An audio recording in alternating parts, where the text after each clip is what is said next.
Hi divers! Let's talk about 5G.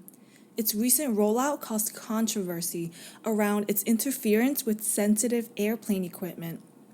The FAA basically started a whole drama that flights may need to be canceled and delayed, and made it seem like planes would be falling from the sky. Now, this is giving me major 737 MAX vibes, so I was justifiably terrified. So, we're going to get into all of it and whether or not we were really in any danger at all. So, let's dive in.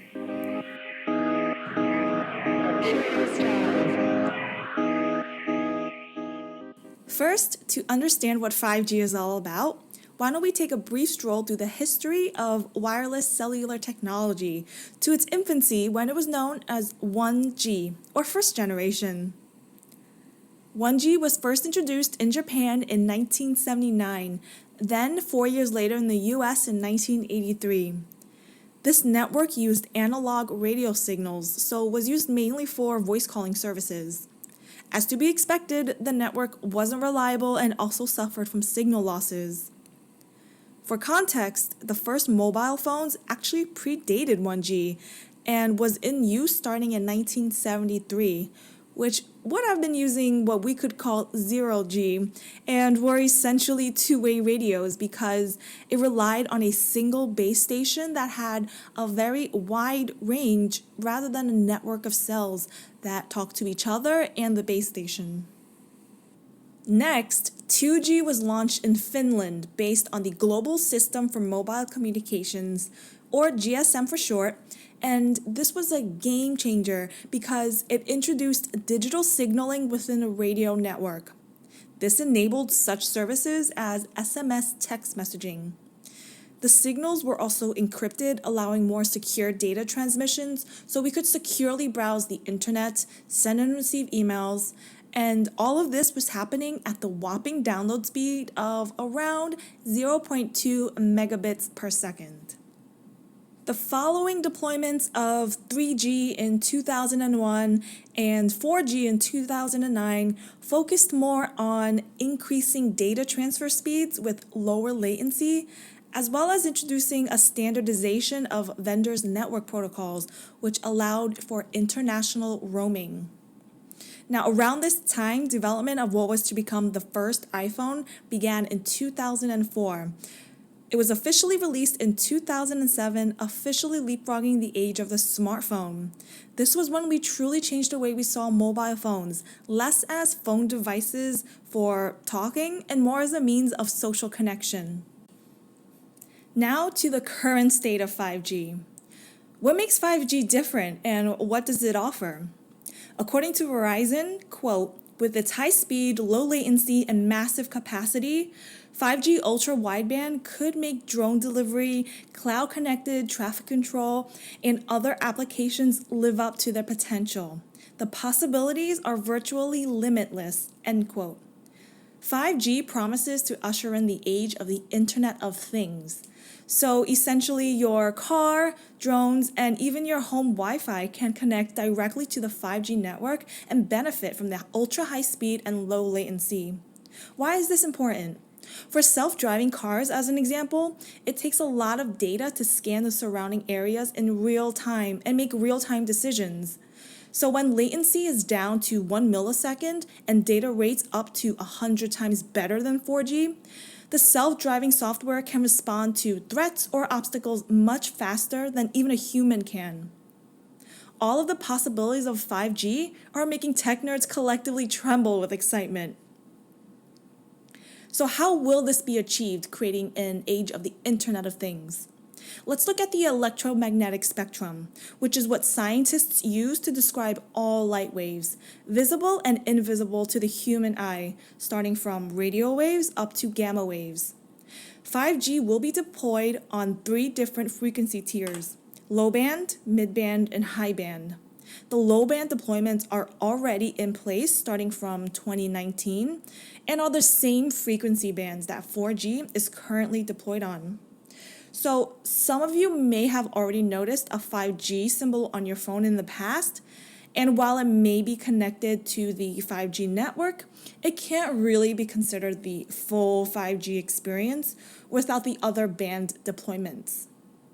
The mid-band 5G deployment is the important one in question that caused the controversy earlier this year with the FAA because this band is very close in frequency to those used by the aviation industry.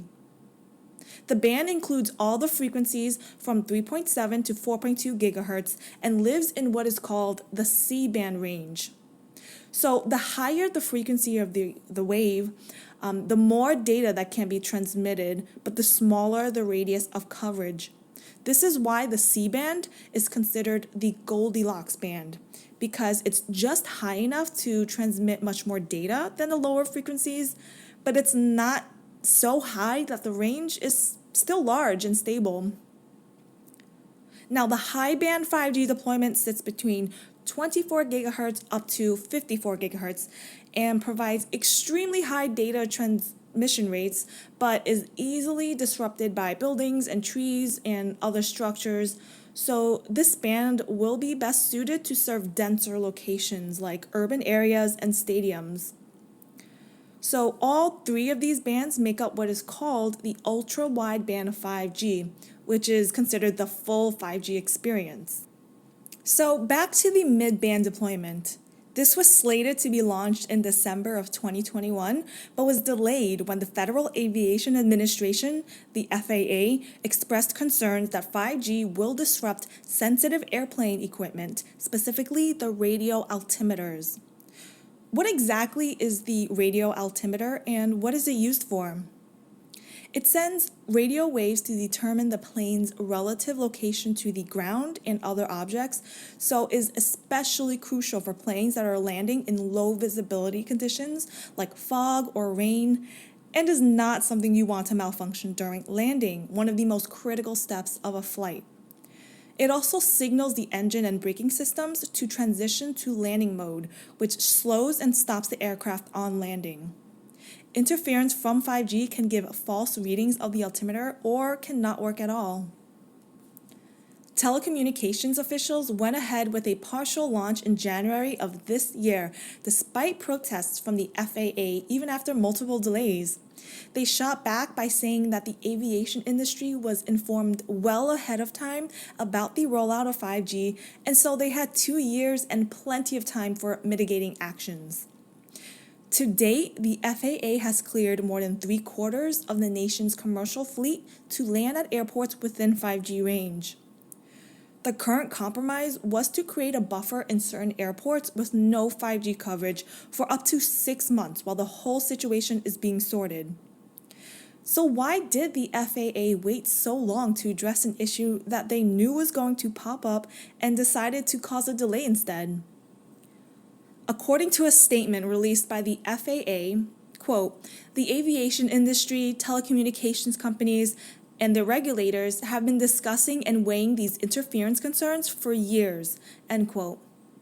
The FAA was clearly being petty, waiting for the last minute to raise strong concerns that would delay this rollout. I don't know what it was, but the FAA had some bone to pick with the Federal Communications Commission, the FCC, who are the ones in control of all communications through cable, radio, etc., and auctioned off the C-band at $80 billion for commercial use in January 2021. While there are other concerns about 5G that people have with regards to human health, and some wealthy communities in San Francisco were successful in banning 5G cell towers from being built, the FAA definitely cried wolf when it came to threats to the airline industry. They knew they could appeal to the public to their side by overstating dangers that 5G posed to airplanes, and any concerns about plane safety always catches the public's attention.